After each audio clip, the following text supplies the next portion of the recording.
Tingin ko naman po, dahil sila naman po ay tao ko, naalagaan ko po yan, dumating ako, ordinary engineer 2, sunod-sunod po sa akin yan.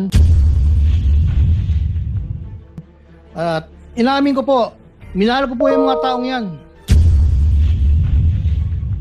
Hindi ko po dinidila yan, niregaloan po ako ng LC300, saka GMC po, to be exact po, Your Honor. Iyon po yung niregalo po sa akin. Inamin ko po yun. Birthday ko po.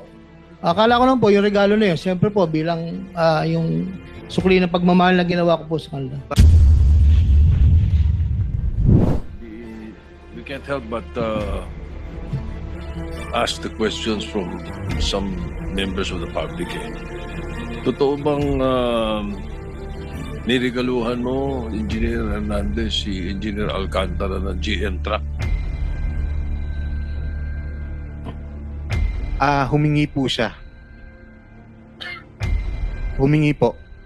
Doon po sa may project namin na, doon po sa may sharing namin ng project na 40, sa kanya 20, 20, at saka isa pong 20. Doon po ibinawas yung pambili po nung GMC.